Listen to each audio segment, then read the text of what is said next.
दुनिया नेपाल से प्यार करती है।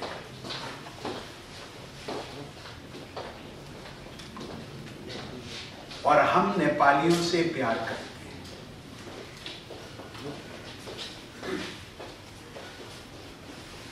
दुनिया भर में नेपाली मूल के लोग मेहनती हैं, काम करने वाले हैं, आगे बढ़ने वाले हैं, विकास की राह पर चलने वाले हैं। इसीलिए आज भी भारतीय सेनाओं में गोरखा रेजिमेंट और ब्रिटिश आर्मी में भी गोरखा रेजिमेंट का होना विश्व भर में नेपालियों की अस्मिता को और नेपालियों की प्रभुता को दर्शाता है।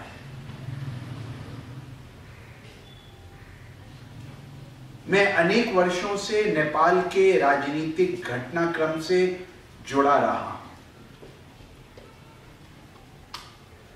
नेपाल में किसी भी पार्टी की सरकार बनी हो,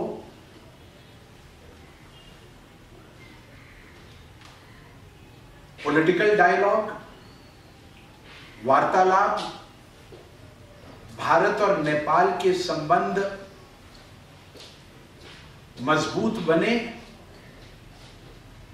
उसका मैं पक्षधर रहा हूं। पूर्व में कोइराला सरकार,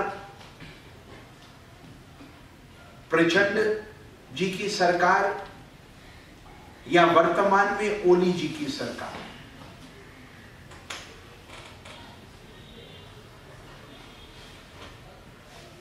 या उनके साथ साथ माधव नेपाल जी, झलनाथ खनाल जी,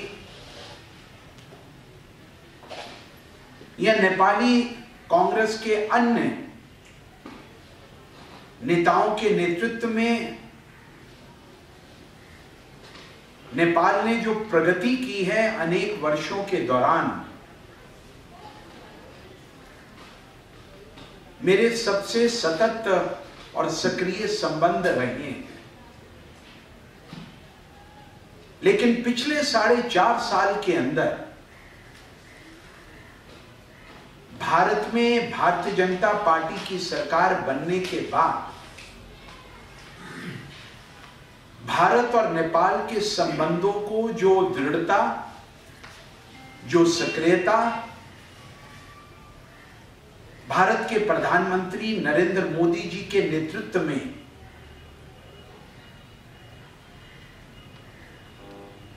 जो गति मिली है वो अविस्मरणीय है,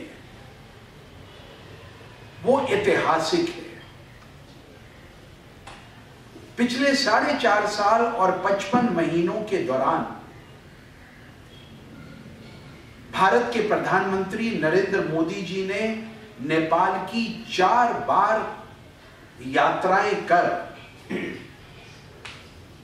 नेपाल के प्रति अपने प्रेम को, अपने प्यार को, अपने सहयोग को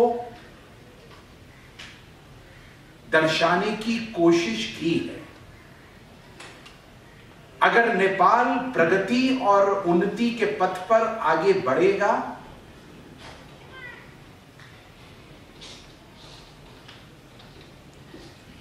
अगर नेपाल के नौजवानों को रोजगार मिलेगा,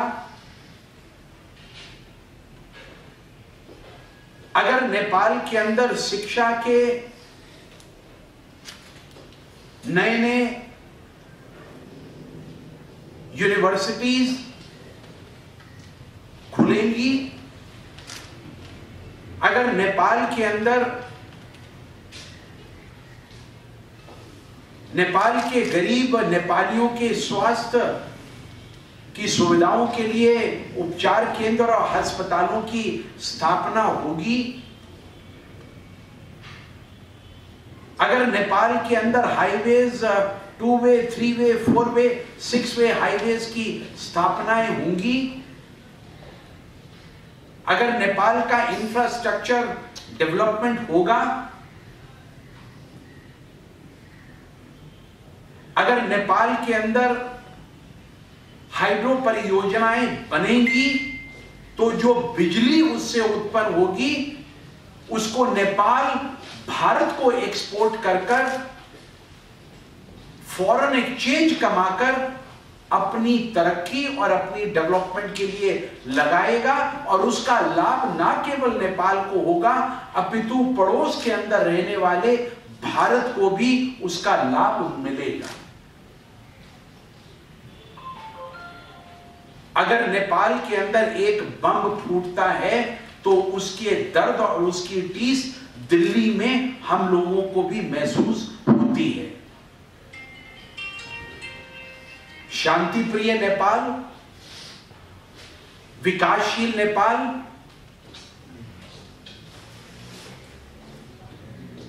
भारत के इंटरेस्ट में है। भारत ने कभी भी नेपाल के अंदरूनी मामलों में हस्तक्षेप नहीं किया है, और नरेंद्र मोदी जी का और उनके मंत्रियों का बार बार नेपाल में आना, नेपाल के राजनीतिक दलों के साथ उनका वार्तालाप होना इस बात को दर्शाता है कि भारत और नेपाल के संबंध केवल राजनीतिक संबंध नहीं है, भारत और नेपाल के संबंध रोटी और बेटी से लेकर सांस्कृतिक धरोहर के संबंध है।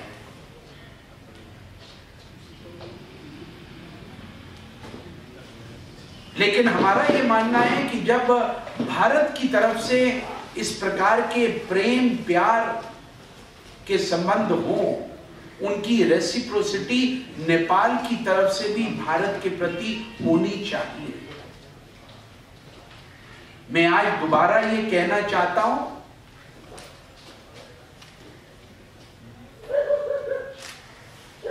अगर कुछ समय पहले नेपाल के अंदर जो राजनीतिक घटनाक्रम के चलते मधेश का आंदोलन हुआ और भारत को जिस प्रकार से उसके लिए आरोपित किया गया, वो सरासर भारत के लिए बेइंसाफी थी। पहाड़ के लोग और मधेश के लोग मूलतः नेपाल के नागरिक हैं, वो आपके भाई हैं, आपके बंधु हैं, आपके सहयोगी हैं, आपके नौजवान हैं। अगर आपके किसी राजनीतिक मसले के कारण उन्होंने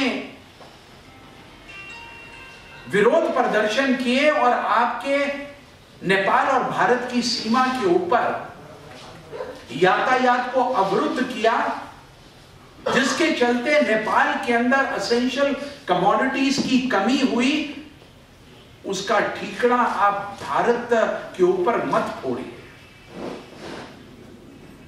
हमने तब भी कहा था, नेपाल के राजनीतिक घटनाक्रम की कुंजी और उस ताले की चाबी दिल्ली में नहीं है, काठमांडू में है। अपने भाइयों से, अपने सहयोगियों से बात से, वार्तालाप से, बातचीत के माध्यम से सभी समस्याओं का हल करना, हर एक राजनीतिक घटनाक्रम का सफलतापूर्वक हल करना राजनीतिक घटनाक्रम का एक हल होना चाहिए। और जहां तक दोनों देशों के बीच में एमिनेंट ग्रुप की स्थापना की बात थी, मैं उसके ऊपर अधिक टीका टिप्पणी नहीं करना चाहता। मेरी आशा थी, the eminent people's group between the two countries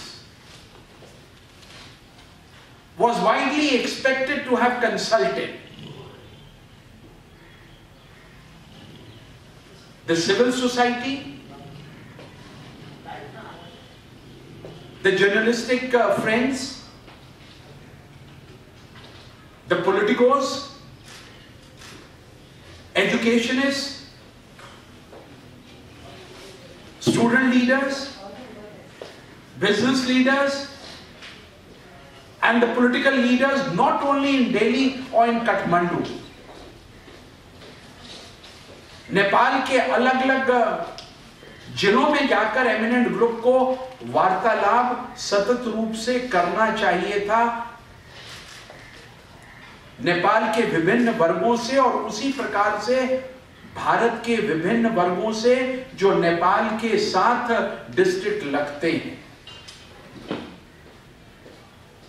मैं तो कम से कम अधिकृत रूप से कह सकता हूं, पिछले 18 साल से मेरा नेपाल के घटनाक्रम से सतत रूप से संबंध रहा, लेकिन एमिनेंट ग्रुप के किसी भी सदस्य ने मेरे से वार्तालाप तक करना ठीक नहीं समझा। मैं आपसे पूछता हूं, आपको प्रेस क्लब के अंदर एमिनेंट जर्नलिस्ट ऑफ नेपाल हैं? मैं नेपाल क्लब के, रिपोर्टर्स क्लब के चीफ ऋषि धमाला जी से पूछता हूं, क्या आपसे किसी ने संपर्क किया? नहीं। क्या आप में से किसी एमिनेंट ग्रुप, इंडिया और नेपाल के एमिनेंट ग्रुप के सदस्य ने आपके विचार लिए? अगर आपके विचार नहीं लिए, अगर मेरे विचार नहीं लिए, तो क्या बंद कमरों के अंदर बैठकर उस एमिनेंट ग्रुप ने कोई रिपोर्ट बनाकर आज की पृष्ठभूमि में नेपाल और भारत के संबंधों पर एक थ्योरी के अंदर बैठकर रिपोर्ट बना दी और वो आज के राजनेताओं को वो रिपोर्ट सौंपने की योजना बनाई है? मुझे लगता है वो रिपोर्ट सार्थक नहीं होगी जब तक किसी भी रिपोर्ट को बनाने के लिए उस रिपोर्ट से संबंधित पक्ष और विपक्ष की बात को सम्मिलित नहीं किया जाए। वाटर ट्रीटी की बात हो, इंफ्रास्ट्रक्चर की बात हो, बढ़ती पॉपुलेशन की बात हो, एनवायरनमेंट की बात हो, हाइड्रो प्रोजेक्ट्स की बात हो, दोनों देशों के संबंधों को और किस ढंग से प्रकट करने की बात हो, और इन बातों से रिलेटेड जो एक्टिव प्लेयर्स हैं उन प्लेयर्स के साथ डायलॉग करने की बात हो। ये ब्रॉड पैरामीटर्स के अंदर भारत और नेपाल के एमिनेंट ग्रुप के सदस्यों को डायलॉग करने की अत्यंत आवश्यकता थी, जिस प्राइमरी रिस्पॉन्सिबिलिटीज को उन्होंने टैकल नहीं किया। ये कहते हुए on the face of it मुझे कोई दो राय नहीं दिखती है। इसको क्रिटिसिज्म नहीं माना जाए, लेकिन लोकतंत्र के अंदर इसको कंस्ट्रक्टिव सजेशन जरूर माना जाए। तीसरा विषय, आज मैं भारतीय जनता पार्टी का एक कार्यकर्ता होने के नाते भारतीय जनता पार्टी के राष्ट्रीय उपाध्यक्ष श्री श्याम जाजू, जो आज प्रातः जिनके साथ मुझे दिल्ली से काठमांडू आने का सौभाग्य मिला, हम सबके लोकप्रिय और युवा साउथ दिल्ली म्युनिसिपल कॉरपोरेशन के यंग मेयर श्रीमान नरेंद्र चावला जी, इनके साथ दिल्ली बीजेपी की विमेन लीडर और सेक्रेटरी श्रीमती शोभा उपाध्याय जी, और अभी कुछ ही समय पूर्व भारत के पूर्व प्रधानमंत्री आदरणीय देवेगौड़ा जी भी काठमांडू पधारे हैं। एशिया पैसिफिक समिट नेपाल 2018 जो 1 दिसंबर से लेकर 3 दिसंबर 2018 को नेपाल की राजधानी काठमांडू में संपन्न होने जा रही है। इस एशिया पैसिफिक समिट में 45 देशों के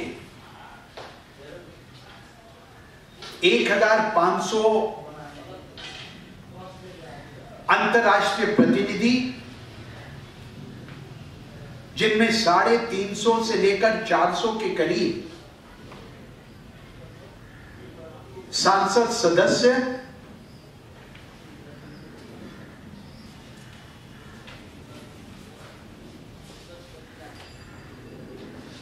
सात वर्तमान देशों के current head of states, vice presidents,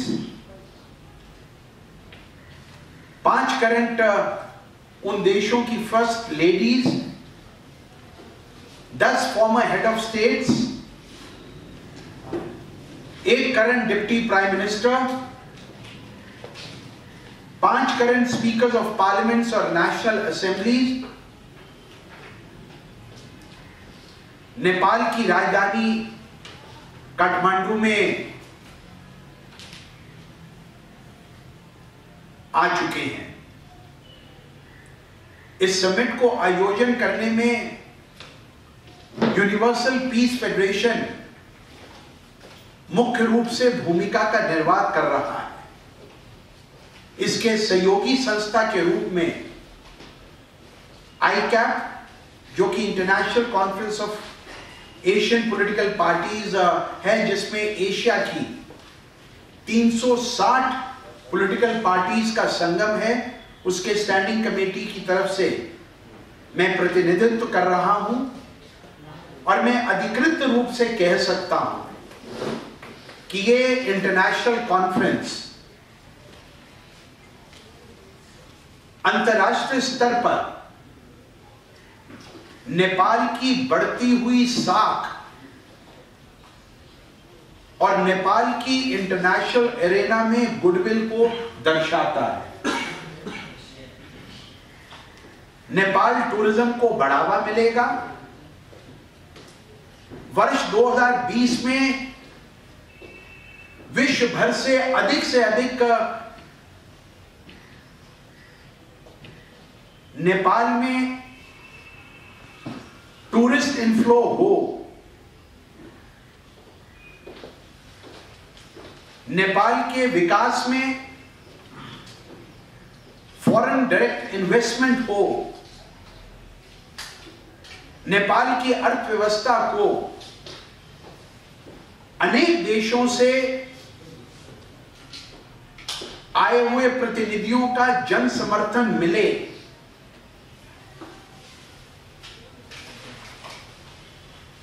Nepal दुनिया की इस गुडविल को किस प्रकार से आगे बटोरकर और संजोकर अपने इंटरनल डेवलपमेंट में यूज कर सके, ये एक सुनहरी मौका नेपाल की सरकार और नेपाल की जनता को मिला है। मेरा सभी राजनीतिक दलों से अनुरोध है, इसको दलगत राजनीति का वाद विवाद का हिस्सा नहीं बनाएं। ये किसी एक संप्रदाय को बढ़ाने के लिए इंटरनेशनल मीट नहीं हो रही है। मैं भारतीय जनता पार्टी का एक सदस्य हूं। I am proud to be a Hindu from Republic of India.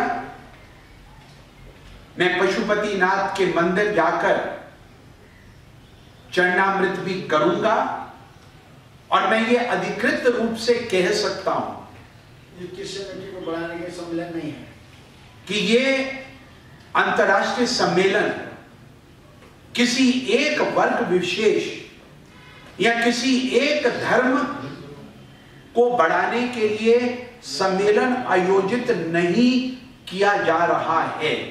इस सम्मेलन में हिंदू भी हैं, मुसलमान भी हैं, क्रिश्चियंस भी हैं, जैन्स भी हैं, इस्कॉन धर्म को मानने वाले भी हैं, सिख भी हैं और ईसाई भी हैं।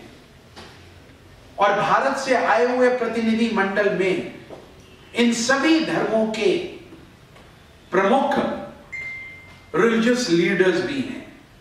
अगर किसी एक धर्म को प्रोपोगेट करने वाला यह सम्मेलन होता तो भारत से आए हुए विभिन्न धर्मों का प्रतिनिधित्व करने वाले रिलीजियस लीडर्स और राजनेता और विशेष तौर से भारतीय जनता पार्टी के राष्ट्रीय उपाध्यक्ष श्री श्याम जाजू जी, दिल्ली के साउथ दिल्ली के महापौर नरेंद्र चावला जी और कम से कम विजय जॉली जी तो इस सम्मेलन में नहीं आते। इसलिए मैं इस सम्मेलन के आयोजकों को, जिसमें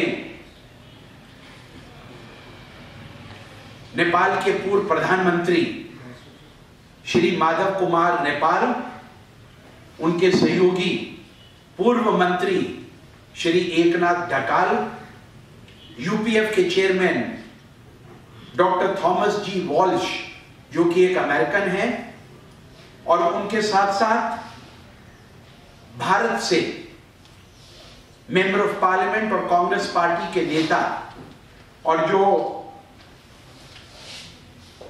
राज्यसभा के मेंबर भी हैं, और इस नेपाल के सम्मेलन के को चेयर हैं ऑनरेबल भुवनेश्वर कालिता, इनका, और आईकैप के चेयरमैन 5 बार फिलीपींस के स्पीकर रहे ऑनरेबल जोस डी विनेशिया जूनियर, और यूपीएफ के रीजनल चेयर डॉक्टर योंग चोंग सिक का दिल से धन्यवाद करता हूं। और विशेष तौर से नेपाल के प्रधानमंत्री केपी शर्मा ओली का, जिनके मार्गदर्शन में ये नेपाल के अंदर एशिया पैसिफिक समिट आयोजित होने जा रही है। मेरी आशा है इस समिट के माध्यम से नेपाल दुनिया भर में उन्नति की राह पर आगे बढ़ेगा।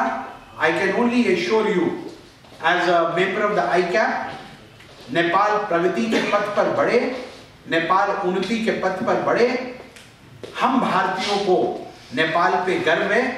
We Indians are not paranoid of Nepal's growing relation with any of its neighbors in this region. India has great hopes from Nepal, and India shall do its utmost, led by our Honorable Prime Minister Narendra Modi, to empower Nepal, to see Nepal progressing on the path of peace, development and progression in the 20th and the 21st century। और इसके साथ साथ दिल्ली से दो मेरे जो वरिष्ठ पत्रकार बंधु, पंजाब केसरी के वरिष्ठ पत्रकार श्री कुणाल कश्यप जी, जो मेरे साथ दिल्ली से आज आए हैं, और वरिष्ठ पत्रकार जो press trust of India PTI से यहाँ पर उपस्थित हैं, श्री दीपक रंजन जी जो यहाँ पर उपस्थित हैं, मैं उनका भी स्वागत करता हूँ। और आप सब लोग जो इस प्रेस वार्तालाप में आए, उनका भी धन्यवाद करता हूँ। जय हिंद, जय नेपाल।